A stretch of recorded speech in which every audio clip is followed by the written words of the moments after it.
seleksi sedemikian rupa, kombinasi dari gen-gen yang terlibat itu yang buat sedemikian rupa. Artinya kalau dia kombinasi A kecil, B kecil, B kecil, C kecil, D kecil, D kecil, D kecil ngumpul di satu tanaman, maka akan ada inbreeding depression misalnya. Tetapi kalau misalnya dia dipisahkan, A kecil bertemu dengan B besar, bertemu dengan C kecil, bertemu dengan D besar, selang-seling seperti itu. Kemudian di lain pihak, A besar bertemu dengan B kecil, bertemu dengan C besar, bertemu dengan D kecil, dipisah seperti itu. Maka ada kemungkinan inbreeding depression tidak terlalu besar. Itu saya kira concern beberapa pemulihan untuk tanaman menyerbu silang. Di lain pihak, tanaman menyerbu sendiri itu dia tetap survive dalam keadaan homozigot, ya.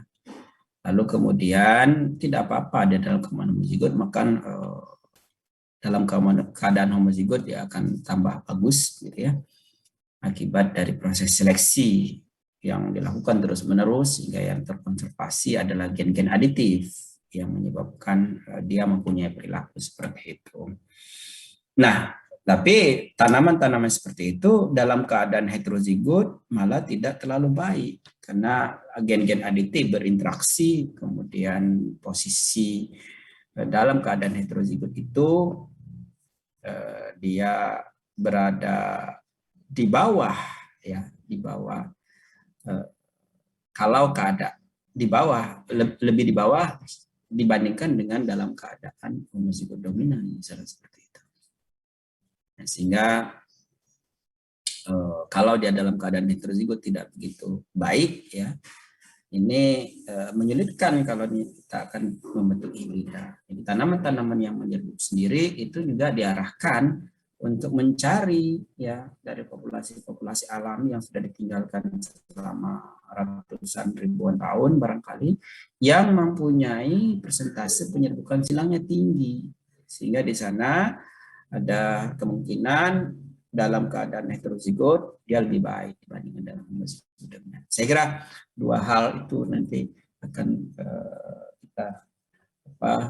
dua hal yang demikian itu sangat penting dalam proses pembentukan varietas hibrida yang akan kita diskusikan di hari ini di pertemuan yang di jam yang lebih terakhir dulu.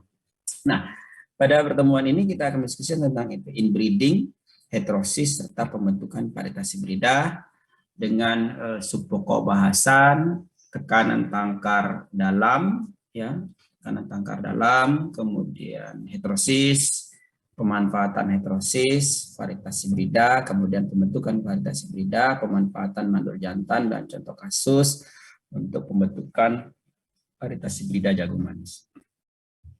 Tadi sudah saya singgung sedikit tentang inbreeding depression. Itu adalah penangkaran dalam. Ini persilangan antara genotipe yang mempunyai kekerabatan dekat atau penyerbukan sendiri pada tanaman menyebabkan, ya, tanaman yang secara alami menyerbu silang. Penyerbukan sendiri, kemudian atau penyerbukan silang tapi berkerabat dekat menyebabkan adanya inbreeding, proses inbreeding itu, sehingga akan diperoleh inbred, ya, galur-galur murni yang mempunyai tingkat homozigositas yang tinggi. Ya, jadi inbreeding itu adalah proses penangkaran dalam. Nah, yang menjadi masalah kalau ada tekanan di situ, ada depression, sehingga disebut dengan inbreeding depression, yaitu penurunan vigor atau juga fertilitas yang terjadi akibat penyerbukan sendiri tadi selama beberapa generasi, karena terjadi peningkatan homozigositas, ya, dari genotipe yang awalnya berbentuk heterozigot. Heterozigot dilakukan selfing terus menerus sehingga homozigotitas meningkat, dan semakin banyak homozigositasnya maka ada kemungkinan inbreeding depression semakin besar. Nah, ini perilaku inbreeding depression ini terjadi pada tanaman menyerbu silang atau persentase penyerbukan silangnya besar. Ya. Ini adalah contoh. Jadi jagung itu adalah tanaman model yang sangat baik untuk menjelaskan proses inbreeding, depression, dan heterosis. Jadi ini kalau dilakukan selfing berkali-kali sehingga terbentuk galur murni, maka galur murni itu berpenampilan seragam, tetapi lalu mengalami proses penurunan ya karakter. Seragam tapi misalnya lebih pendek, seragam kecil dan sebagainya, itu yang disebut dengan inbreeding depression ya. Sehingga inbreeding depression ini dihubungkan dengan tingkat homozigositas yang semakin tinggi ya. Jadi kalau sudah mulai inbreeding lalu kemudian dia sudah seragam, indikator bahwa tingkat homozigositasnya sudah tinggi di galur tersebut ya. Biasanya dicapai pada selfing yang ke-5, selfing ke-6 ya. Selfing 1, 2, 3, 4 itu biasanya tidak ada masalah, dia biasa saja walaupun mengalami penurunan tapi tetap baik. Oleh karena itu, untuk tanaman-tanaman menyerbu sendiri yang persentase menyerbu silangnya tinggi, kita harus fix sampai 5-6 baru ketahuan ada inbreeding depression atau tidak. Kalau kita baru generasi keempat, biasanya kita akan tertipu, lalu kemudian ternyata galurnya itu setelah murni itu menjadi kurang baik. Nah, apa karakteristik dari inbreeding depression atau tekanan tangkar dalam? Tadi sudah disinggung, penurunan vigor, ukuran, bobot, ya, dan lain sebagainya itu lebih rendah, ya, dalam keadaan inbred, dalam keadaan homozigot, ya. Jadi ada penurunan vigor akibat dari penekanan tangkar dalam tersebut. Beberapa galur dapat hilang karena dia sangat lemah, ya, daya survivalnya tidak terlalu baik sehingga mengalami kematian.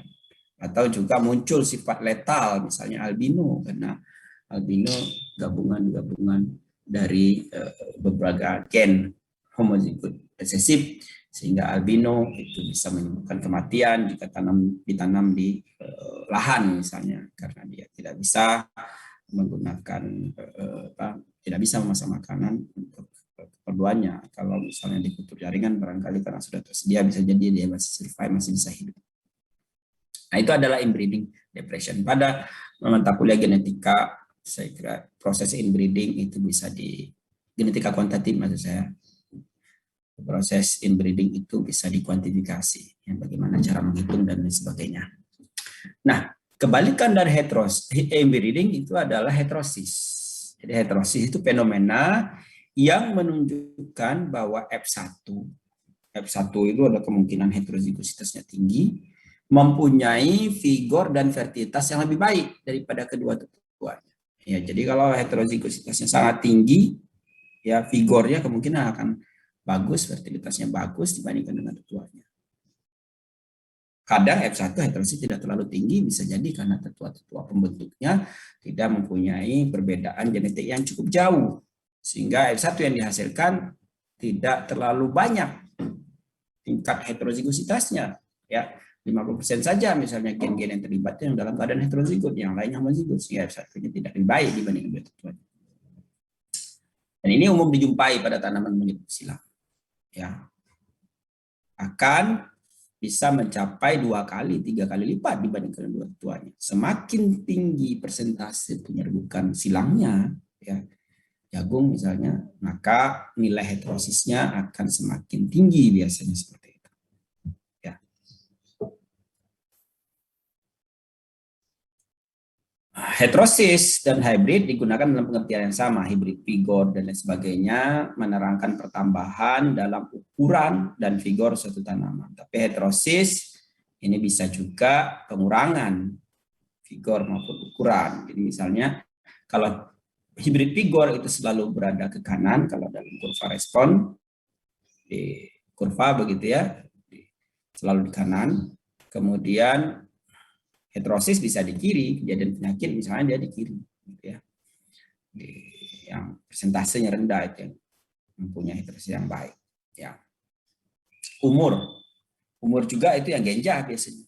Heterosisnya baik sebelah kiri berarti tidak harus sebelah kanan.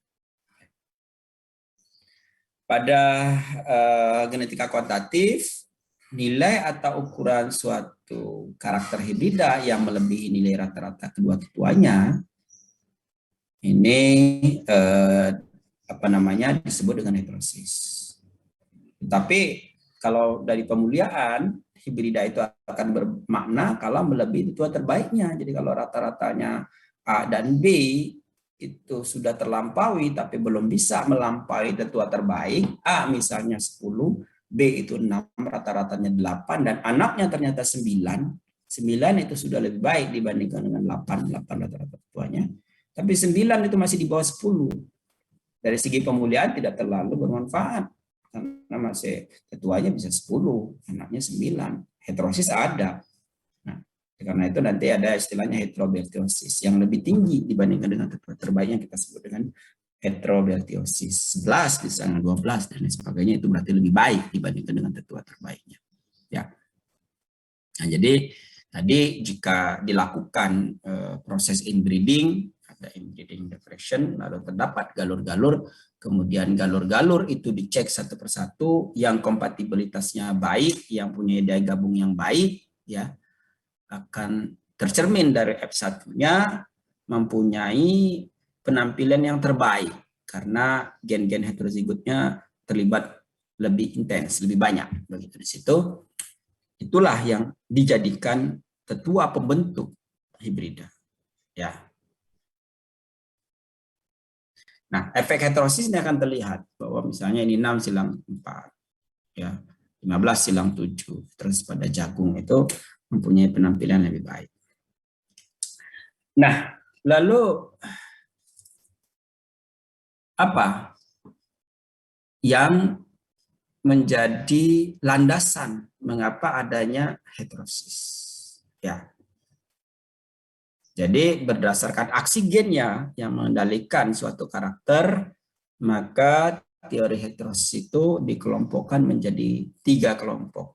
Ada yang disebut dengan teori dominan, kemudian overdominan, dan teori epistasis. Ya, kita akan lihat satu persatu. Teori dominan, ya, dominan itu artinya dalam keadaan heterozigot sama dengan dalam keadaan homozigot dominannya, sementara overdominan itu dalam keadaan heterozigot penampilannya lebih baik dibandingkan dengan homozigot dominannya. Jadi ini dominan misalnya, kemudian ini overdominan. Nah, menurut hipotesis dominan, karena ada pertambahan gen dominan yang diinginkan, ya, A besar, A kecil, B besar, C besar, walaupun dia C besar, C kecil, B besar, B kecil, C besar, C kecil. Ada A besar, ada B besar, C besar, D besar, maka muncul heterosis. Ya. Dua inbred yang akan digunakan untuk hibrida mungkin mempunyai 2 set gen dominan yang berbeda.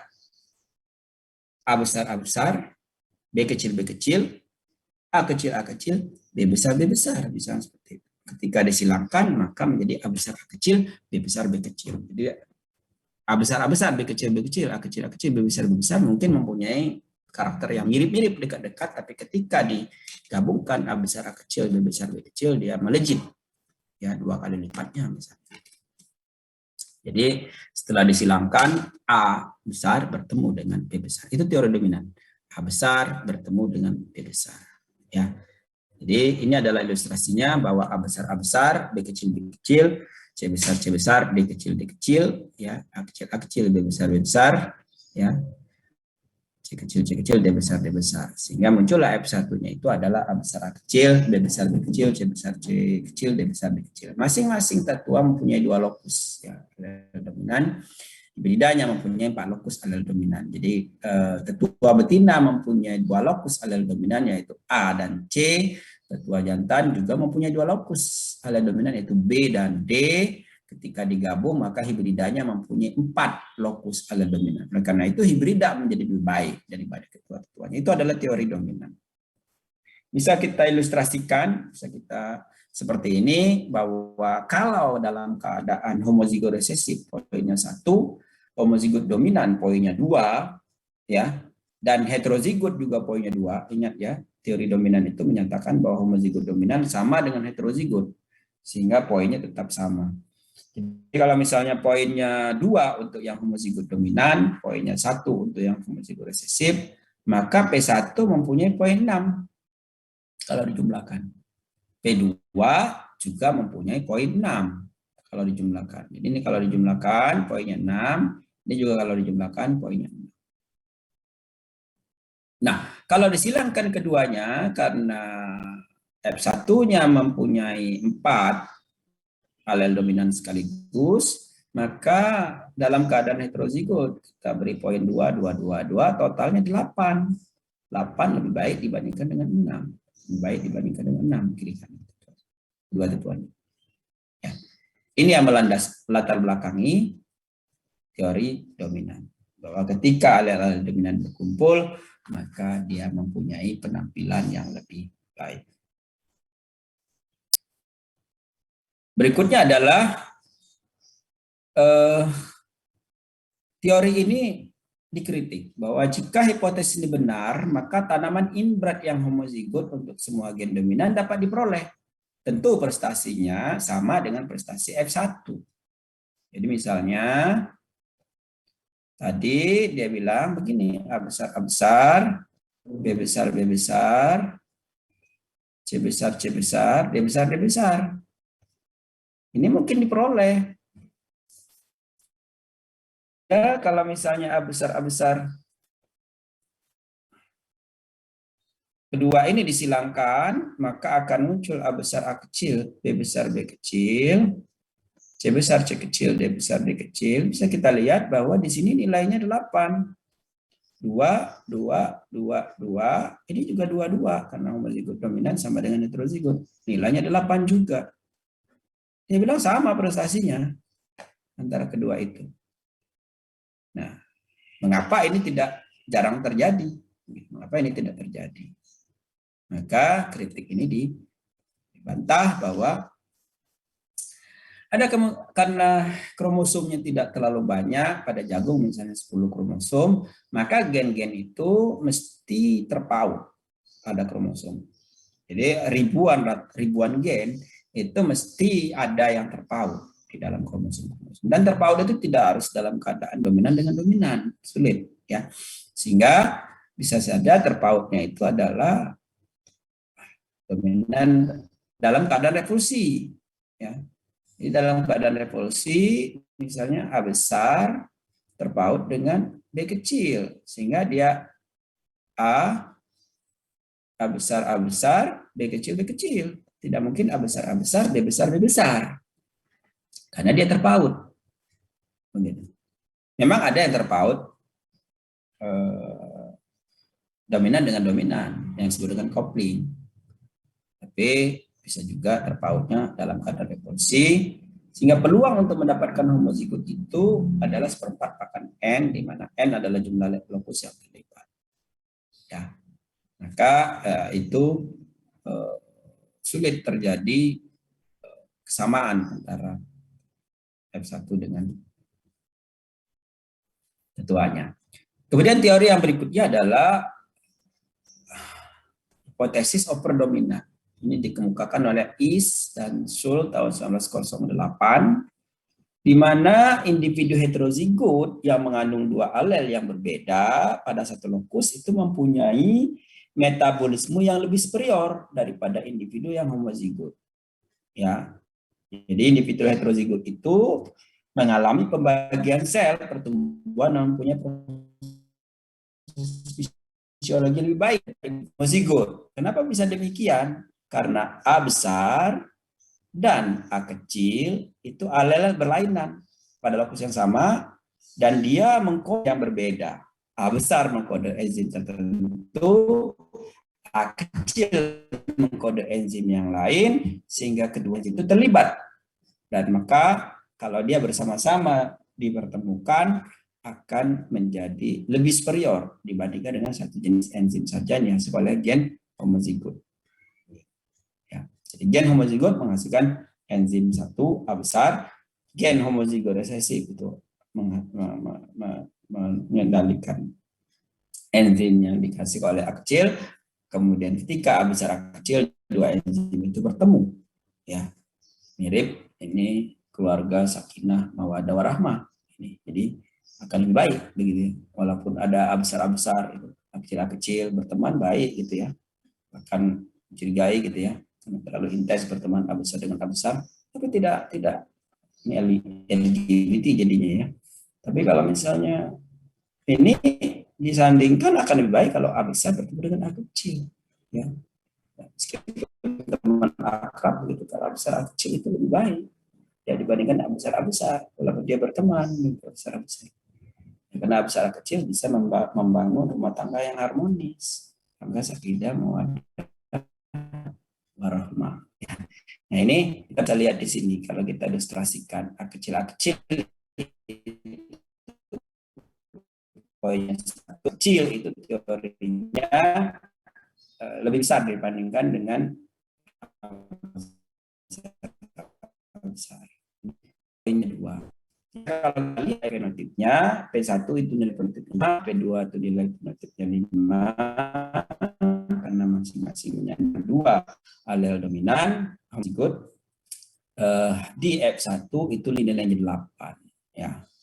Jadi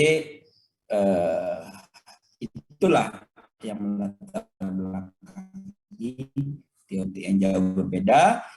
Ini mempunyai nilai heterosis yang lebih tinggi karena kandungan genetik yang berbeda berarti kan satunya mempunyai A besar, B besar, B kecil, D kecil begitu. Ya satunya lagi mempunyai A kecil, B kecil, C besar, D besar, D besar. Ya. Semakin jauh hubungan genetiknya akan semakin bagus membentuk F1. Tapi itu masih pada level tertentu. Kalau dari situ kalau efisien lagi. Tapi apa cabai misalnya kalau menghilangkan cabai besar dengan cabai keriting ya mungkin bagus. Cabai besar dengan cabai rawit ini masalah dengan ukuran, nggak mungkin kan F1-nya lebih besar lebih panjang dibandingkan dengan cabai besar kan nggak mungkin ya. Bobotnya juga demikian ada batasannya sehingga hibrida yang terbentuk itu ya keriting dengan keriting, rawit gitu ya. Besar dengan besar, mungkin besar dengan keriting masih relevan lah. Satunya menyumbangkan jumlah, satunya menyumbangkan ukuran sehingga produktivitasnya meningkat. Tapi kalau hibridanya adalah cabai rawit dengan cabai besar, ya produktivitasnya saya tahu apakah bisa meningkat atau tidak. Ukurannya apakah memang minat atau tidak tergantung gitu ya. Misalnya rawit yang besar begitu ya untuk tom yum bisa saja seperti itu sehingga disilakan cabai besar sehingga diminati oleh orang-orang untuk cabai yang demikian. Nah, sementara teori epistasis ini adalah gen heterozigot tadi berperan dalam ya.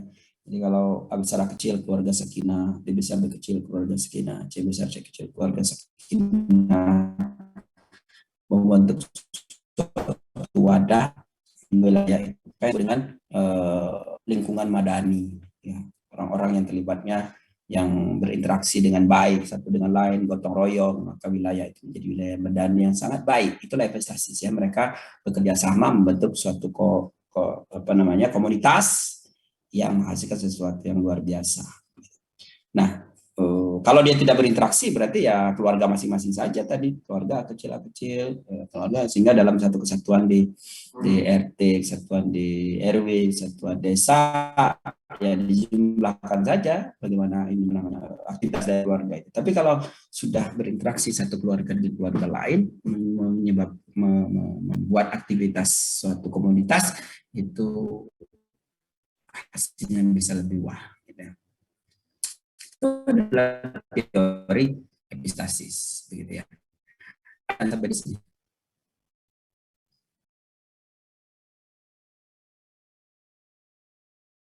Masih mendengar saya? Belum lagi. Takutnya saya sudah keluar, Anda di Zoom gitu.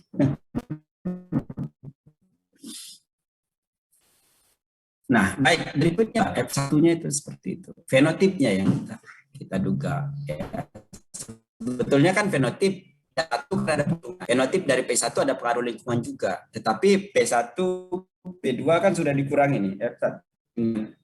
Pengaruh lingkungan P1 P2 dibagi 2, sehingga yang kita lihat adalah ya pengaruh lingkungan P1 P2 kan sama lingkungannya. Oleh karena itu harus tanam pada lingkungan yang sama ya. Untuk menghitung hidrosis F1, P1, P2 harus tanam pada lingkungan yang sama, pada musim yang sama, pada kondisi yang sama. Kalau pada lingkungan kondisi berbeda, nanti akan ada faktor yang tidak terkoreksi, faktor lingkungan. Karena ini kita hitungan sederhana, dikurang-kurangin saja.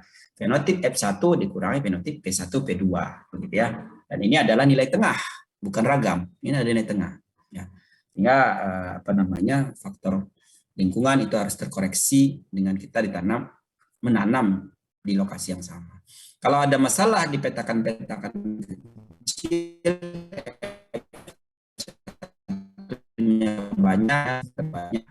banyak dirancang sedemikian rupa sehingga P1 dan P2 itu bisa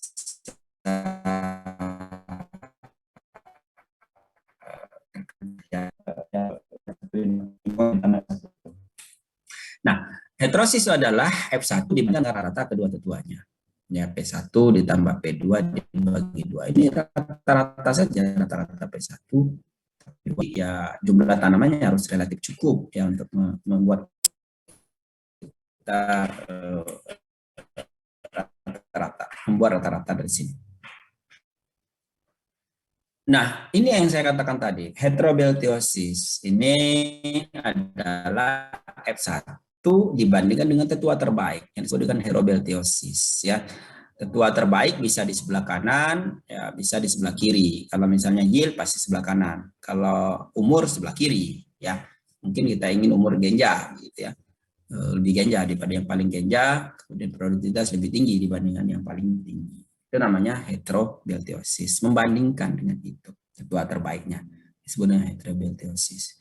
Tidak ada maknanya F1 tadi saya katakan kalau masih lebih rendah dibandingkan dengan tetua terbaik, heterobeltiosis. Nah, heterosis dan heterobeltiosis karena kaitannya dengan gen-gen yang terlibat dari tetua-tetuanya, maka yang disebut dengan heterobeltiosis itu adalah yang berhubungan kerabat ya, dengan pembentuknya. Tidak bisa kita katakan heterosis ini dibandingkan dengan tetangga gitu. Saya dibandingkan dengan anak tetangga gitu.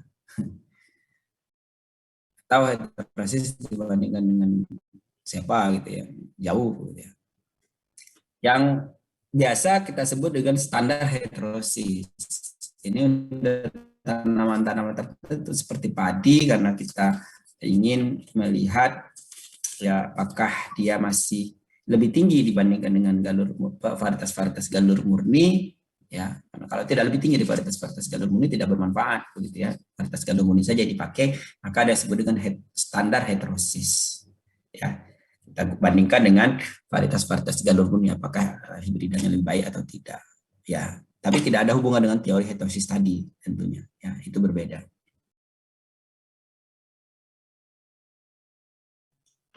Di proses pertama itu harus didukung oleh nilai heterobeltiosis gitu ya. Kalau nilai heterosis yang tinggi tapi tidak didukung oleh nilai heterobeltiosis yang tinggi, maka tidak banyak gunanya dalam pemulanan. Ini adalah cabai. Biasanya tanaman-tanaman yang intermediate yang menyerbuk sendiri, kemudian menyerbuk silangnya besar, itu fenomena-fenomena yang sering muncul ya. Ini ada heterosis, ada 25%, tapi heterobeltiosis 15%. Bahkan ada yang tinggi misalnya 46% di sini. Tapi heterobeltosisnya minus 6%. Jadi walaupun tinggi heterobeltosisnya rendah, maka tidak bermanfaat. Kenapa bisa begitu? Karena misalnya tetua pembentuknya ini 441 dengan 123. Kalau dirata-ratakan menjadi 441 ditambah 123 dibagi 2 masih lebih rendah dibandingkan 412. Jadi ketika F1 dikurangi dengan rata-ratanya, dapatlah heterosis 46%. Tetapi kalau kita lihat F1-nya 412, ini masih lebih rendah dibandingkan 441. Sehingga heterobeltosisnya rendah, minus 6,46%.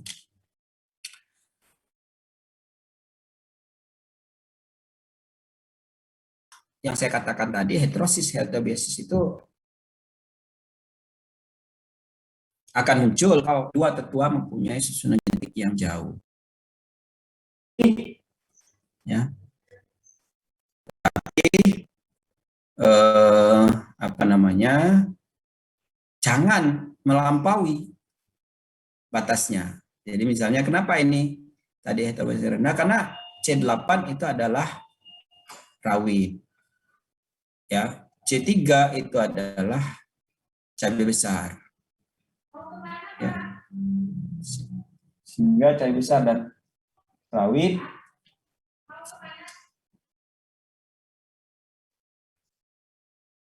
cabai besar dan rawit itu kalau dibentuk hibrida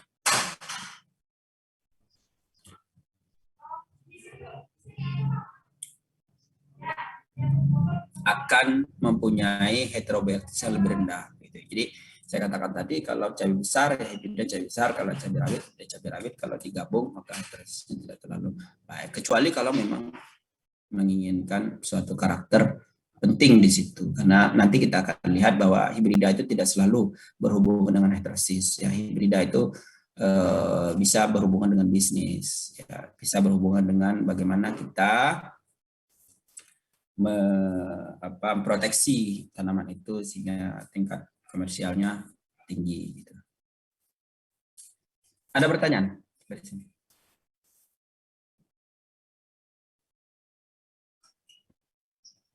Silakan.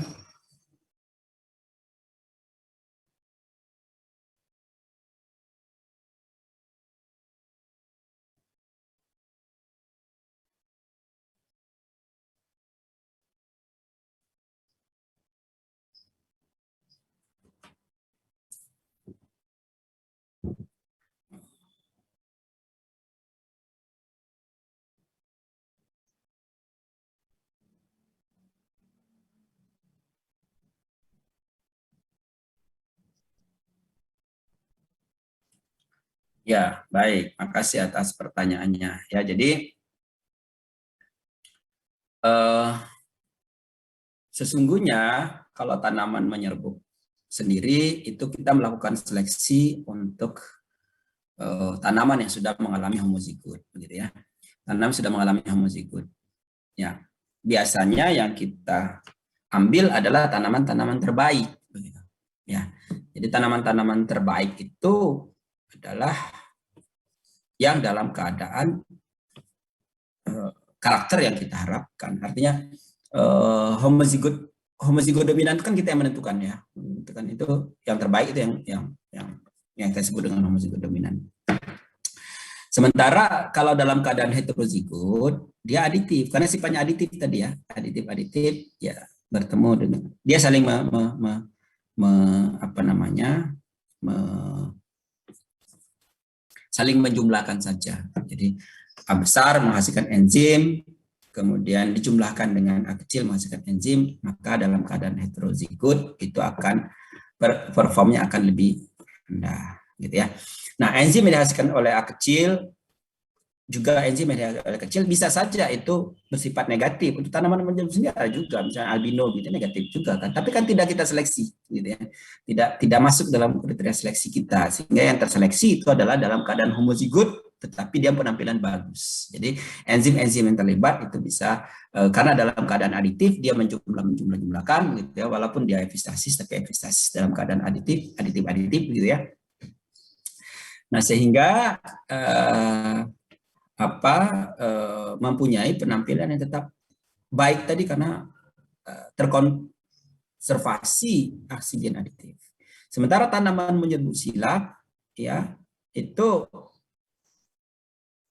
dalam keadaan heterozigot sebetulnya secara alami gen-gen itu aditif ya. Tanaman menyerbuk silang itu juga sebetulnya gen-gen aditif juga ya. Jadi apa namanya secara alami itu kalau dia bertemu A besar dengan A kecil dia juga medium akan berada di tengah-tengah, itu secara alami. Nah, tetapi ada gen-gen yang ada karakter-karakter yang ketika bertemu alel A besar A kecil itu mempunyai penampilan yang lebih baik. Nah, ini yang perlu dicari. Ini yang perlu dicari ya oleh kita sebagai pemulia. Ya, kalau dipertemukan mereka akan mempunyai daya gabung yang seperti apa melalui metode-metode pemulihan. Saya kira mencari daya gabung khusus dan lain sebagainya. Nah, jadi heterozigositas dan homozigositas itu aksigen itu yang menyebabkan perbedaan menyerbu silang dan menyerbu siri. Ya, jadi dalam keadaan untuk tanaman menyerbu silang, maka oksigen yang terlibat di dalamnya sebagian besar adalah oksigen dominan dan overdominan. Yang kalau mereka bertemu akan menghasilkan karakter-karakter yang lebih baik. Nah, enzimnya bisa saja enzim tadi sama sebetulnya dalam keadaan untuk gen-gen tertentu bisa jadi sama, gitu ya. Bisa jadi sama. Jadi misalnya albino itu sama antara menyerbu sendiri itu akan keluar albino dan dia akan hilang, akan negatif. Tanaman sendiri juga gitu, sama. Ya, tapi karena ada oksigen aditif dan dominan yang membedakan tadi, maka dia akan berbeda dalam hal perform kalau dalam keadaan inbreeding. Itu saya kira, ya, Mas. Ya. Ya.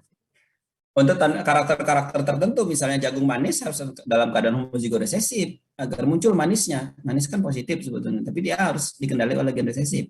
Bule juga begitu, ketahanan bule. Oleh karena itu kita harus create sedemikian rupa agar karakter-karakter lain selain daripada yang manis, kemanisan itu tetap dalam keadaan heterozigot. Manisnya dari homozigot, yang tidak manisnya dalam keadaan, atau karakter lain selain daripada karakter kemanisan itu dalam keadaan heterozigot. Nah, ini juga nanti akan membedakan bahwa jagung manis itu daya survivalnya pasti akan lebih rendah dibandingkan dengan jagung til, misalnya nanti kita akan diskusikan di bagian belakang, ya, karena setidaknya ada satu kromosom yang mendalikan gen kemanisan kalau dia satu gen yang dia dalam keadaan homozigot, ya. Sementara jagung pipil itu misalnya heterozigot total untuk 10 kromosom, 10 pasang kromosomnya. Kita lanjutkan. Jadi pemanfaatan heterosis. Jadi ini sudah dilakukan oleh peneliti-peneliti pemulia di awal-awal tahun 1900-an. Schul and East merupakan awal dari era hibrida dengan memanfaatkan fenomena heterosis. Ya. Jadi heterosis itu bisa dimanfaatkan dengan menjadikan dia hibrida. Tapi hibrida tidak selalu memanfaatkan efek heterosis. Jadi hibrida bisa menggunakan tanaman menyerbu silang, bisa menyerbu sendiri, bisa jadi dia heterosis tidak terlalu banyak, fenomena heterosis tidak dimanfaatkan, tapi yang terpenting dia bisa memproteksi. Tapi kalau kita ingin memanfaatkan heterosis, wajib hukumnya menggunakan hibrida untuk yang diperbanyak dengan biji. Kalau diperbanyak secara vegetatif, bisa saya kira diperbanyak secara vegetatif. Ini mulai tahun 1908. Saya kira ini sejalan dengan perkembangan ilmu genetika dan kemuliaan, ya kira. Kemudian tahun 1914 itu diberi nama heterosis oleh Schul. Kemudian pada tahun 1921 ini mulai dihasilkan hibrida, tapi hibrida silang ganda untuk pertama kali, ya.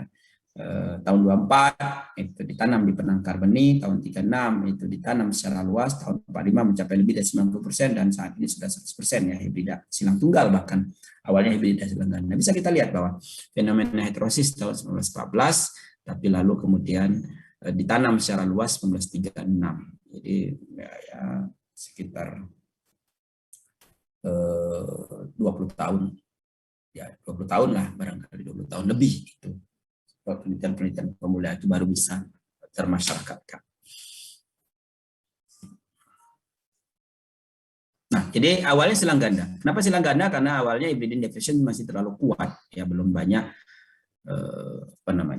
yang diperoleh galur-galur murni yang mempunyai inbreeding diffusion yang tidak terlalu kuat. Nah, ini adalah pergerakan bagaimana produktivitas tanaman, ya, dengan ditemukannya varietas-varietas hibrida di tahun 1900-an. Jadi ini mulai dari sini flat saja karena dia bersalin bebas, begitu kemudian muncul varietas hibrida 1936 ditanam secara luas terus saja, dan saat ini itu sudah luar biasa ya karena sudah ditemukan juga jagung-jagung yang galur murninya tidak terlalu tinggi inbreeding differentiation-nya, tetapi lalu heterosisnya juga tinggi. Gitu ya. Tadi saya katakan bagaimana strategi itu bisa dilakukan, begitu ya. Kenapa itu penting? Karena kalau inbreeding differentiation-nya tinggi, maka nanti produksi benihnya mahal dan juga vigor benihnya juga tidak terlalu baik, sehingga awal pertumbuhan tidak terlalu baik, dan ini akan membuat produktivitas tidak terlalu baik nantinya. Ya. Sehingga hibrida silang tunggal yang punya ketua yang inbreeding tidak terlalu besar itu menjadi pilihan. Nah, lalu apa itu varietas hibrida? Varietas hibrida itu adalah generasi F1.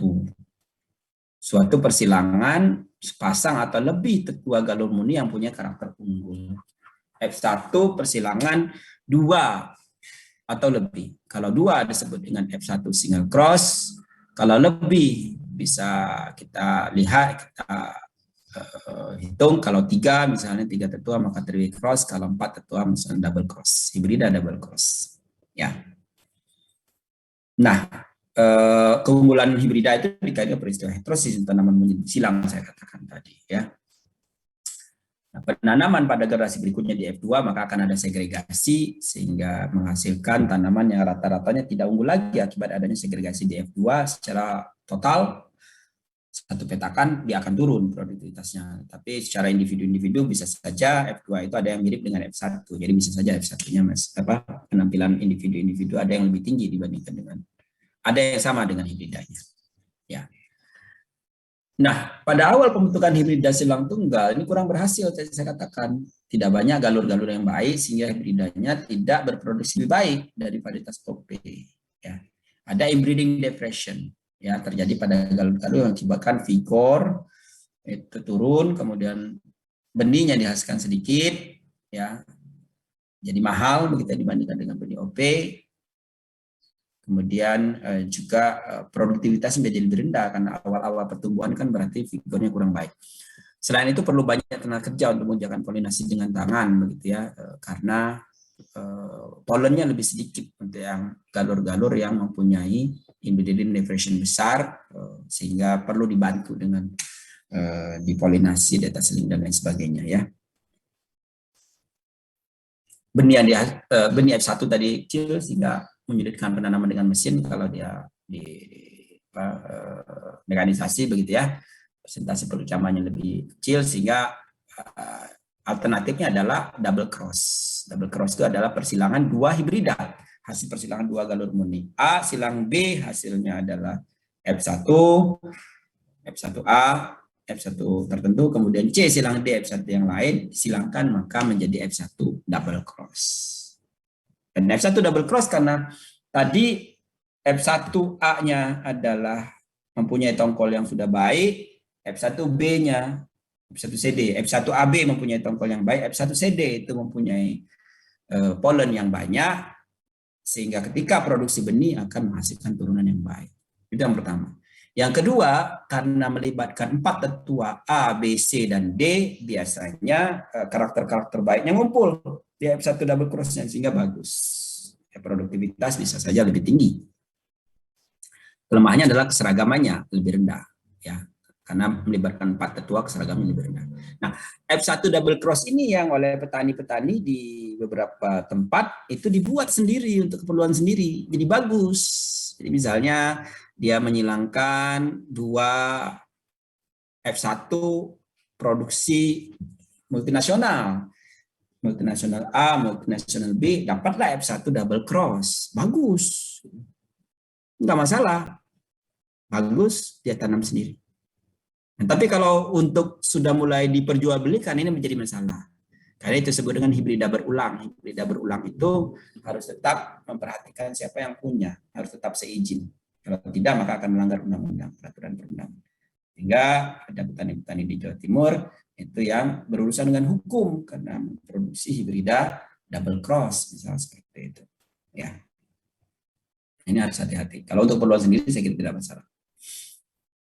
Nah, ini hibrida single cross A silang B menjadi single cross AB, C silang D single cross CD.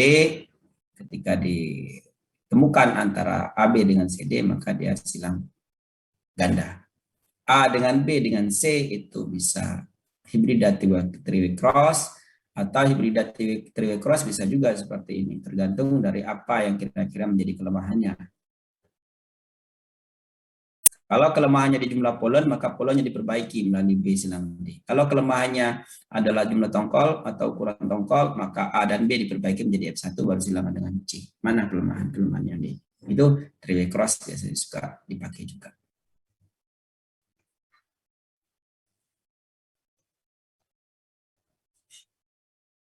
Ada pertanyaan?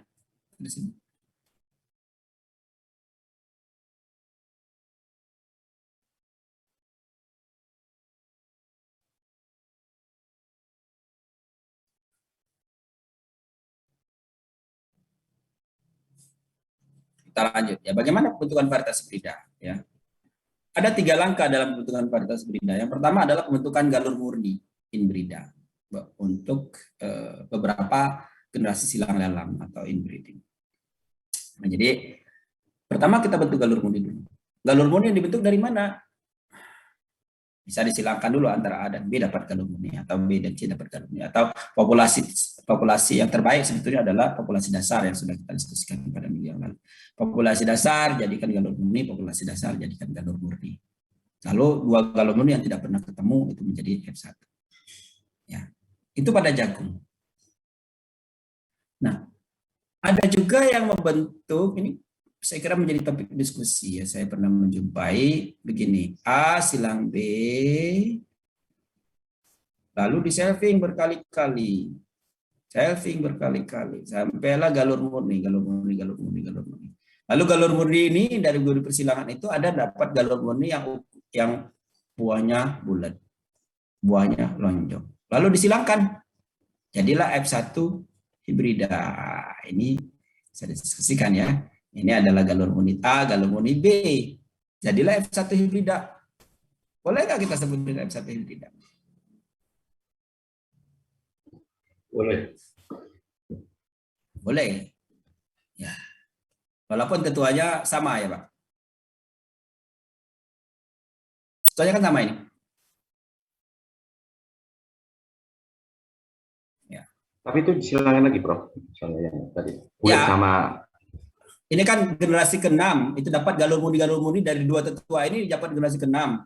Lalu di sini disilangkan, dapatlah F1 persilangan antara galur murni misalnya 1 dengan galur murni 2 yang punya penampilan berbeda. Ini bulat, ini lonjong. Tapi ini tetuanya sama mereka. Dari atasnya kan sama. Apakah F1 ini adalah hibrida?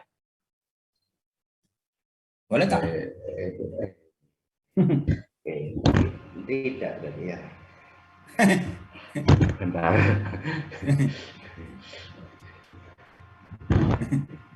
Boleh atau tidak? Tidak atau boleh? Mana Prof aja. ini bukan sampel yang teoritis. Ini adalah real yang pernah diajukan di Pusat Pelindungan Varietas Tanaman. Ya. Iya. Ini adalah real yang bisa diajukan oleh Pelindungan Varietas Tanaman, bukan hanya teori saja gitu maksud saya. Nah, kalau untuk jagung, kalau definisi hibrida boleh.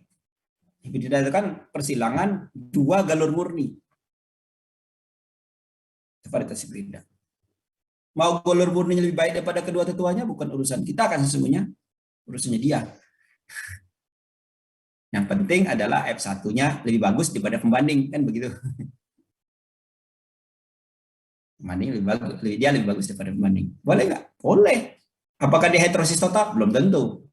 Karena kalau heterosis total itu melibatkan 2 tetua yang jauh. Kalau pada jagung pasti tidak akan dapat ini. Ada jagung ya. Karena jagung itu kalau 2 tetua pernah bertemu, F1-nya dapat F galur-galur itu disilangkan pasti akan mengalami inbreeding depression. Pasti, hampir bisa dipastikan pada jagung. Tapi tanaman menyerbuk yang lain yang mempunyai fenomena menyerbuk sendirinya besar, cucurbitacea saya katakan, walaupun ada yang mendebat juga bahwa cucurbitacea itu tidak masuk ke intermediate, tapi cucurbitacea itu ada yang penyerbukan sendirinya besar. Sehingga fenomena ini bisa terjadi bahwa F1-nya lebih baik. Karena dia inbreeding depression tidak besar. Kenapa? Karena dia penyerbukan sendirinya besar. Ya. Melon misalnya penyerbukan sendirinya besar. Ini terjadi pada melon. Maka mau tidak mau kalau definisinya F1 hibridanya seperti itu, ini boleh. Kenapa tidak? Ya. Apakah hybrid difference-nya besar? Ya tergantung tanamannya, tergantung dianya, itu bukan urusan kita. Yang penting dia menunjukkan bahwa galur murni A, galur murni B, dan jangan ditiru untuk jagung, jangan ditiru untuk jangan usahakan Anda tidak mengikuti cara ini karena tidak sesuai dengan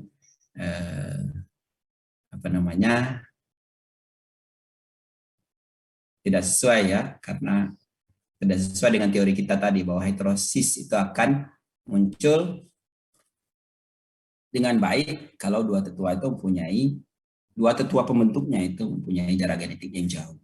Bahkan tidak boleh pernah bersentuhan pada jagung seperti itu. Dijamin, dijaga. Pembentukan galur murni. Yang kedua adalah penilaian galur murni. Jadi kalau sudah inbred, mulai dari generasi keempat sudah mulai ada murni, begitu mulai dinilai. Karena kalau tidak dinilai terlalu banyak kita bawa sampai generasi ke-7 ke-8 terlalu banyak. Ya. Nah, penilaian galur murni itu bisa menggunakan silang puncak, bisa menggunakan silang dialel, sehingga mengerucutlah kepada beberapa galur murni yang baik, yang punya daya gabung umum yang baik. Punya daya gabung umum yang baik, kita lakukan silang puncak. Jadi di F4 ke F5 itu sudah mulai mengerucut, tidak terlalu banyak. Jangan terlalu banyak, 60.000 gitu, terlalu banyak kita tangani. Harus dikurangi menjadi 100, di bawah 100 barangkali baru kita cek kembali ya.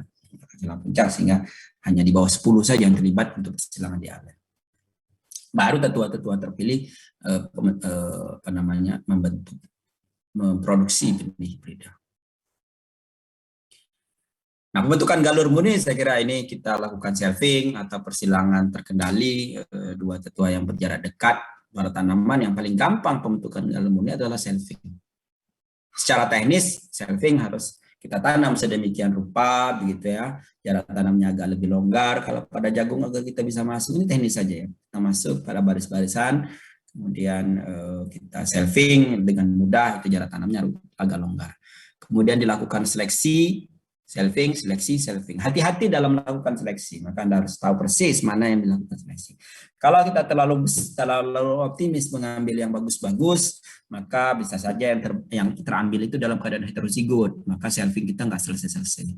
Kalau kita terlalu mengambil yang sudah mulai mengalami inbreeding depression, maka khawatir inbreeding depression terlalu kuat, sehingga kita tidak mendapatkan galur murni yang bagus, yang mempunyai perform yang bagus gitu ya. Jadi feelingnya harus kuat, harus kita tahu karakter-karakter mana yang tidak mengalami inbreeding depression yang terlalu kuat gitu ya. Lalu kemudian heterosis tidak terlalu tinggi juga, heterosisnya tinggi tapi inbreeding depression terlalu kuat begitu ya. Itu yang kemudian kita pilih, artinya jangan terambil yang dalam keadaan heterozigot. Kalau itu yang terambil, nanti seleksi kita nggak selesai. Seleksi selfing dapat heterozigot terus, begitu seperti itu. Nah, ini adalah peralatannya, saya kira bisa kita cek di video-video YouTube, itu banyak sekali ya. Ini saya juga ada, saya kira. Kemudian ini teknis saja ya. Pada generasi keempat, saya kira sudah mulai kita bisa lakukan top crossing. Top crossing itu kita uji dengan varietas bersari bebas. Varietas bersari bebas itu mempunyai susunan genetik yang berbeda-beda, sehingga kalau nanti F1-nya tetap bagus pada genetik yang berbeda-beda, berarti tetua yang kita evaluasi itu mempunyai daya gabung yang bagus. Ya, anak-anaknya berbeda-beda susunan genetiknya karena bapaknya berbeda, tetapi tetap bagus, maka dia mempunyai daya gabung umum yang bagus. Itu yang kita pisahkan, kita lanjutkan. Ya. Ini 100.000 bisa hanya dapat 60 galur gitu ya. 100.000 kalau kita hanya menghasilkan 10 saja gitu galurnya. Susah bersaing dengan mereka yang seperti itu. Nah, dari posisi galur-galur murni yang tidak terlalu banyak, cek menggunakan dialel ya, yang punya daya gabung umum yang bagus, yang 10 terbaik, dicek daya gabung umum dan daya gabung khusus menggunakan dialel atau perangkat analisis yang lain, mating design yang lain. Ya, kalau dia menggunakan CMS, maka kita menggunakan line tester, misalnya seperti bisa menggunakan DLL. Ini contohnya, jadi yang DLL nanti akan menghasilkan F1 yang mempunyai daya gabung umum yang baik dan punya daya gabung khusus yang baik. Ini contoh bahwa daya gabung umum yang baik itu adalah JM8 misalnya, ya. Daya gabung umum yang baik untuk berbagai karakter, ya. Daya gabung khusus yang baik ini mana dengan mana yang punya daya gabung khusus yang baik, bisa kita evaluasi dari karakter-karakter ini, ya. Jadi karakter tertentu misalnya seperti ini, karakter yang lain. Kalau yang kita pilih tentu yang punya daya gabung khusus yang terbaik untuk semua karakter yang terbaik. Tapi kalau tidak, ya mau tidak mau kita perlu alat bantu yang disampaikan kelompoknya Pak Bayu tadi, menggunakan seleksi indeks terboboti misalnya seperti itu. Ya. Ini contoh. Kemudian persilangan dua terpilih. Biasanya ini adalah sudah produksi benih hibrida. Produksi benih hibrida ini biasanya masih perlu pemulia perlu turun tangan untuk ini, karena ini yang terlibat adalah galur-galur murni. Galur-galur murni itu berarti kan sebetulnya benih penjenis, ya. Maka kita perlu terlibat 1:4 misalnya gitu, ya. Kemudian 2:8, misalnya 1:4 juga, ya. Kenapa 1:4? Maksimum 1:4. Saya kira ini sudah sunnahnya, ya, 1:4, ya. Kalau misalnya polanya kurang banyak, maka 1:3. Ya. 1:2, 1:1 sudah tidak efisien, ya. Sudah tidak efisien. Sehingga umumnya 1:3 malah. Ya, tergantung jumlah polanya. Nah, itu saya kira hibrida. Lalu apa kira-kira syarat pokok pembentukan varietas hibrida komersial? Yang pertama adalah persilangan dapat dilakukan dengan mudah dan massal. Jagung itu mudah dan massal. Benih dapat diproduksi dengan biaya yang masih memberikan keuntungan. Ini masih berhubungan dengan poin 1. Sehingga kalau tanaman menyerbuk sendiri akan dibuat hibrida harus memenuhi ini. Bisa nggak dibuat secara massal? Kedelai bisa nggak dibuat secara massal dan benihnya murah? Kalau tidak, ya tidak bisa. Ya. Dan yang lebih penting lagi adalah jauh lebih unggul dari varietas tipe lain. Dan juga tentu varietas-varietas hibrida yang lainnya untuk kalau melepas varietas satu itu. Tapi setidaknya jauh lebih unggul dibandingkan dengan varietas tipe lain, varietas kandungan atau varietas bersari bebas. Dengan demikian perlu kita cek tadi menggunakan heterosis standar tadi. Ya, kalau di padi itu kemungkinan IR64 atau Ciherang yang menjadi heterosis standar.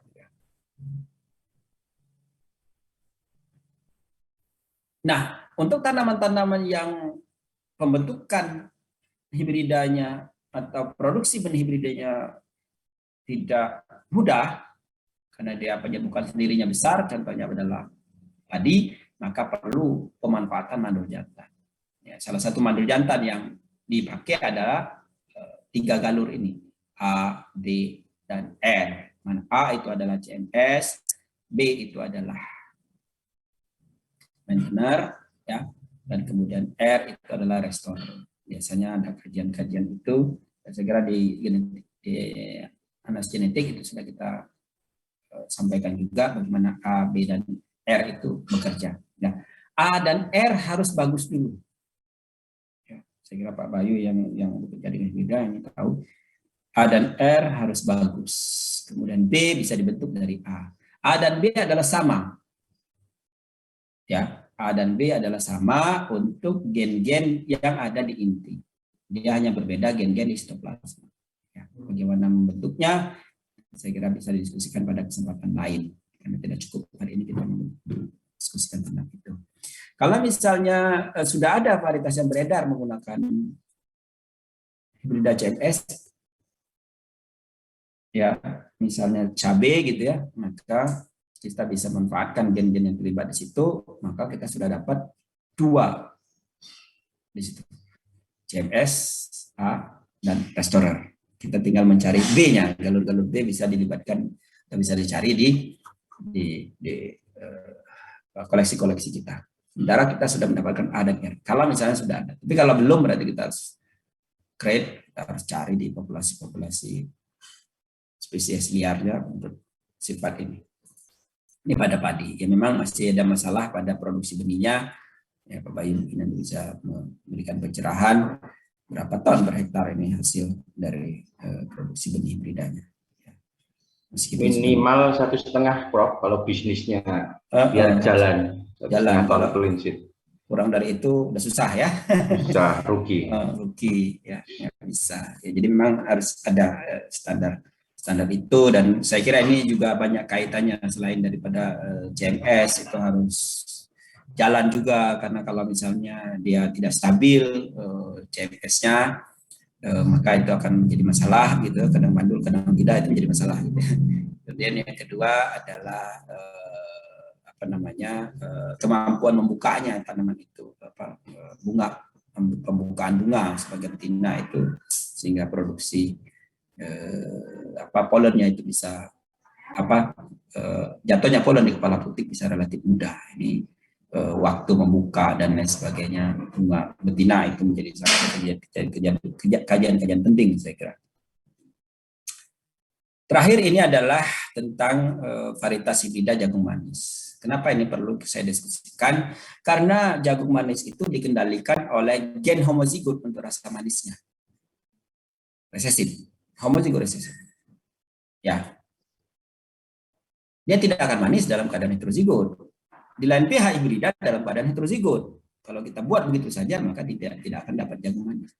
Sehingga bagaimana caranya, apa yang harus diperhatikan ini perlu sekali. Jadi bisa misalnya kita melibatkan satu tetua jagung manis yang punya gen yang sama. Karena gen manis itu ada 8 gen, jadi tetuanya harus sama. Lalu kita silangkan dengan tetua pertama, kita silangkan juga dengan tetua kedua. Ini kalau kita lihat nih, super sweet, ini kita silangkan dengan tetua pertama, kita silangkan dengan tetua kedua, gen kemanis yang sama. Tetapi lalu kita backcross berkali-kali ke MR11, backcross berkali-kali MR12. MR11 dan MR12 adalah tetua-tetua yang punya daya gabung khusus yang bagus, daya gabung dan daya gabung khusus yang bagus, membentuk hibrida F1 yang bagus. Tinggal kita perbaiki kemanisannya. Ya. Nah, jika kita backcross berkali-kali ke MR11, backcross berkali-kali ke MR12, harapan kita adalah sesedikit mungkin gen jagung manis yang terlibat di situ. Hanya manis saja yang terlibat, sehingga paling maksimum adalah 1 kromosom. Kalau dia kromosom nomor 3, ya kromosom nomor 3 saja. Dengan demikian hanya 1/10 dia dalam keadaan homozigot. Lainnya, ya 90% lainnya dalam keadaan heterozigot. Jadi tetap kita harus mempertahankan tingkat heterozigositasnya, tapi yang gen karakter yang kita minati itu dalam keadaan homozigot resesif. Sehingga backcross berkali-kali, lalu kita cek lagi silang puncak, dan cek lagi daya gabungnya bagaimana, apakah sudah tetap bagus atau tidak, apakah mempengaruhi daya gabung atau tidak, sehingga hibridanya akan tetap bagus. Ya, saya kira itu. Ada pertanyaan? Izin Prof, yang kaitannya dengan jagung super manis atau jagung manis itu tadi Prof. Ya. Kalau karakter ketahanan begitu gimana Prof? Kalau misalnya kita ambil donornya itu yang sangat tahan. Nah, sama dengan tadi sangat manis kan mungkin ya. Nah, itu nanti jadi kan dapat F1 terus silangan dengan tetua betinanya ya Prof ya, biar nggak terlalu manis tadi ya. Nah, itu apakah juga berlaku dengan sifat ketahanan Prof? Ya, sama Pak Bayu. Jadi gen ketahanan misalnya tahan terhadap, gen ketahanan kan sebagian besar adalah homozigot pengendalinya ya Pak Bayu ya. Ketahanan terhadap bule itu juga homozigot pengendalinya ya. Gen pengendalinya adalah homozigot resesif ya. Nah, sehingga kita harus backcross ke kiri, backcross ke kanan, dia harus homozigot resesif dua-duanya. Kalau tidak nanti jadi heterozigot menjadi tidak tahan ya. Sehingga di sebelah kiri sebagai betina kita backcross berulang-ulang sehingga tetua betinanya itu tetap menunjukkan karakter tetua betina tapi sudah tahan. Yang jantan juga begitu, kita backcross berulang-ulang sehingga tetap mengembalikan tetua jantan tetapi dia tahan. Nah, karena gen ketahanan homozigot bertemu, maka dia tetap homozigot resesif tetapi lalu tahan, dan yang lain-lainnya karakter lain adalah dalam keadaan heterozigot. Akan lebih mudah kalau ketahanan itu homozigot resesifnya tidak terlalu banyak gen yang terlibat. Kalau terlalu banyak gen yang terlibat, gennya itu tersebar pada kromosom berbeda, agak sulit Pak Boy. Jadi misalnya 5 saja gen yang terlibat, ada pada 5 kromosom berbeda, berarti 50% harus homozigot. Nah, ini masalah untuk jagung. Ini bermasalah untuk jagung. Kalau sudah 50% homozigot itu pasti akan mengalami inbreeding depression yang kuat begitu. Jadi itu permasalahannya kalau dia harus homozigot resesif ya, lalu banyak gen yang terlibat. Kalau 1-2 gen terlibat masih memungkinkan lah. Jadi misalnya 2 gen terlibat terletak pada 2 kromosom berbeda, berarti kan 20% dia homozigot. 80% masih dalam keadaan heterozigot. Nah, yang menjadi masalah juga kalau banyak karakter yang terlibat, tapi karakter-karakter itu adalah kendali homozigot resesif. Manis tahan bule. Manis tahan bule putih. Nah, 3 itu. Manis sendiri gennya, pulut itu sendiri gennya, bule ketahanan terhadap bule gen sendiri, resesif sendiri. Jadi 3 homozigot resesif harus berkumpul. Dengan demikian maka kalau dia terletak pada kromosom berbeda, berarti 30% sudah dalam keadaan homozigot. Nah, oleh karena itu 30% homozigot itu ya pasti daya survivalnya akan berbeda dengan jagung pipil pasti. Maka jagung ketan pulut itu ya mesti begitu, tongkolnya tidak bisa terlalu besar, produktivitasnya ya tidak bisa lah di atas 20 ton, nggak bisa barangkali ya. Pasti akan lebih rendah karena 30% homozigot ya. Atau kalau pulut sama manis saja berarti 20% homozigot ya. Gitu. Ini menjadi masalah untuk tanaman-tanaman yang seperti itu. Tapi intinya adalah heterozigositas tetap kita pertahankan untuk gen-gen karakter-karakter lainnya. Bagaimana caranya itu harus dirancang sedemikian rupa. Itu saya kira Pak Bayu ya. Ada lagi yang lain? Kalau sama-sama ketahanan Prof, sama-sama misalnya WBC turun misalnya, kalau misalnya itu sama-sama agak tahan gitu, kalau digabungkan itu apakah juga sangat susah tadi yang Prof bilang tadi tentang bentuk, warna dan juga ketahanan gitu, lebih mudah cuma ketahanannya aja atau 3 kualitas tadi? Ya, sama saja. Misalnya ketahanan ternyata harus ada 3 gen ketahanan terletak pada 3 kromosom atau 5 kromosom berbeda. Ketahanan yang berbeda-beda tapi terletak pada kromosom berbeda. Berarti kan 50% nanti homozigot atau 30% homozigot. Nah, gitu ya. Nah, ini harus agak hati-hati ya. Kalau dia dikendalikan oleh oksigen aditif dan homozigot. Kita berharap dia bisa juga ketahanan itu muncul dalam keadaan heterozigot Pak Bayu. Kalau bisa muncul dalam keadaan heterozigot, misalnya dalam keadaan heterozigot prestasinya sama dengan dalam keadaan homozigot dominan atau sama dengan dalam keadaan homozigot resesif gitu ya, itu akan bagus bagi kita sehingga hibridanya dalam keadaan heterozigot gitu ya, karena prestasinya sama dengan homozigot resesif. Tapi kalau dia wajib homozigot resesif dan kalau hibrida dia akan turun tingkat ketahanannya, maka mau tidak mau kita harus rela bahwa ada sebesar sekian persen F1-nya dalam keadaan homozigot. Gitu kira-kira. Mudah-mudahan dia tidak terpaut dengan gen-gen yang menyebabkan dia negatif tadi. Misalnya letal apa. Kalau terpaut dengan gen letal sudah selesai sudah, walaupun dia tahan tapi letal mati gitu. Ya, dan sebagainya. Ya. Ada lagi Bapak Ibu? Saya Prof izin bertanya. Ya, silakan Mbak Ratri. Ya. Ini yang jagung manis tadi ya Prof, misalkan kita pengen buat yang jagung ungu tapi manis, apakah sama seperti yang tadi Prof sampaikan, breedingnya seperti itu, bagaimana caranya supaya ungunya itu ke bawah terus, dan untuk pelepasannya, apa benar kalau itu masuknya jagung manis itu ke jagung yang, apa tuh Prof, yang khusus gitu, sehingga tidak diperlukan uji-uji seperti bulai dan yang lainnya. Gitu, Pak. Terima kasih. Ya, makasih. Nah, kalau warna biasanya dia dominan ya, yang ungu itu dominan terhadap kuning biasanya seperti itu, ya. Dan karena dominan dia dalam keadaan heterozigot tetap ungu, jadi tidak ada masalah. Kecuali kalau dalam keadaan homozigot dominan berbeda warnanya dengan dalam keadaan heterozigot. Ini menjadi masalah, berarti kromosom itu harus dalam keadaan homozigot juga. Nah, kromosom dalam keadaan homozigot itu menjadi masalah untuk karakter-karakter lain sesungguhnya. Misalnya, harus homozigot dominan untuk warna ungu. Ya, harus homozigot resesif untuk kemanisan. Nah, warna ungunya sendiri sih homozigot dominan, tapi kromosom itu karena harus dalam keadaan homozigot, maka karakter-karakter lain yang dikendalikan oleh homozigot resesif misalnya di situ muncul, itu akan menjadi masalah. Karakter lain yang menjadi masalah. Karena kromosom yang mengendalikan warna harus dalam keadaan homozigot. Begitu kira-kira. Ya, jadi kalau dia terpaut dengan homozigot resesif yang lain, atau kalau terpaut dengan alel resesif yang lain yang disebut dengan tadi repulsi, begitu ya, jadi masalah. Gitu. Ya, warnanya sendiri nggak masalah. Ya, jadi itu seperti tadi, berarti ada 20% dalam keadaan homozigot.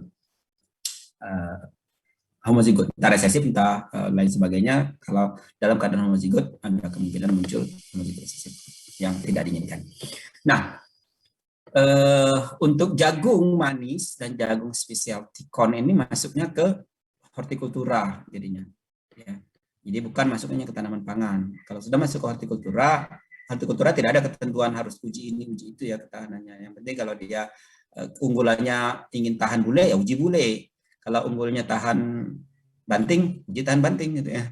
Agak berbeda dengan tanaman pangan. Mereka akan punya standar. Harus ada pengujian ketahanan ini minimal ini deretan ujinya. Hortikultura tidak. Bahkan bisa satu lokasi saja. Jagung manis untuk di Bogor, jagung manis ungu satu lokasi, tidak harus 3 lokasi. Gitu sudah bisa juga itu pelepasan varietas. Ini sangat dimudahkan. Ya. Gitu. Maka jadikan specialty corn ya, kalau jadikan specialty corn sehingga masuk hortikultura. Specialty corn itu yang dikonsumsi segar tentunya ya, bukan dikonsumsi untuk diolahan. Kalau masuk olahan nanti masuknya ke tetap tanaman pangan. Jadi bijinya diolah untuk lebih lanjut, itu tanaman pangan itu masuknya. Jadi saya kira Mbak, ada lagi yang lain? Ya, Prof, terima kasih. Berarti kasusnya sama dengan kedelai edamame yang masuk horti. Nah, saya itu pikir kedelai edamame masuk horti. Ya, terima kasih Prof pencerahannya. Carilah karakter-karakter yang bisa dikonsumsi langsung, jadi bisa berargumen. Ini dikonsumsi langsung sehingga masuk horti gitu. Pak Bayu, daun itu bisa nggak dijadikan sayur, daun padi? Daun padi bisa dijadikan sayur kan bisa ke horti gitu ya. Radang tenggorokan. Atau makanya jangan nasi, makanya beras gitu. Sehingga masuk horti gitu. Tidak diolah lebih lanjut, itu langsung dimakan. Baik, itu bercanda saja ya. Saya kira sangat tergantung dari kebijakan kementerian. Kalau suatu saat bisa digabung menjadi satu dan aturannya satu, saya kira akan lebih baik. Jadi tidak ada masuk ke tanaman pangan, masuk perkebunan, masuk hortikultura, semua menjadi simpel. Saya kira akan menjadi lebih mudah bagi kita.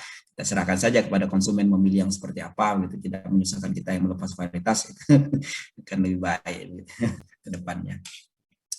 Nah, itu saya kira bisa kita diskusikanlah di bab terakhir gitu, tentang pelepasan dan pelindungan varietas. Itu hal-hal tentang peraturan perundangan, apa yang tidak suka, termasuk sekarang juga kan sudah mulai ada undang-undang hak cipta gitu ya, yang tidak lagi menghukum perusahaan-perusahaan yang memperbanyak benih tanpa pelepasan dan sertifikasi. Tidak ada lagi hukuman penjara sekarang, 500 miliar itu udah nggak ada lagi. Sekarang hanya sanksi administratif. Nah, sanksi administratif itu bisa saja besar sih uangnya gitu. Bayar 5 miliar kan sama aja. Tapi tidak ada kurungan. Tidak ada kurungan. Sanksi administratif itu adalah perusahaan itu bisa dicabut izinnya terus membayar denda misalnya. Dendanya berapa itu bisa saja dendanya sama dengan sanksi yang tadi. 5 miliar gitu dendanya sama aja. Tapi tidak ada kurungan. Untuk yang itu. Jadi bisa kita diskusikan di bagian belakang tentang pelepasan dan pelindungan varietas. Untuk hari ini saya kira kita cukupkan sampai di sini, sampai ketemu minggu depan ya. Betul ya, minggu depan. Iya. Tidak tahu ada tanggal merah itu hari apa tuh? Tanggal merah itu besok Pak. Yang minggu depan? Minggu depan itu ada ya, Kesaktian Pancasila. Iya, tanggal 1 ya. Akhirnya ya betul, minggu depan tuh merah kelihatannya ya. Jadi kita perlu menyesuaikan ya. Nanti kita berarti minggu depan tidak ada kuliah. Nanti kita lihat informasi lebih lanjut ya. Baik. Terima kasih atas perhatian semuanya. Saya cukupkan sampai di sini. Kita tutup dengan ucapan alhamdulillahirobbilalamin. Assalamualaikum warahmatullahi wabarakatuh. Waalaikumsalam warahmatullahi wabarakatuh. Terima kasih Prof. Saya akan meeting for all ya.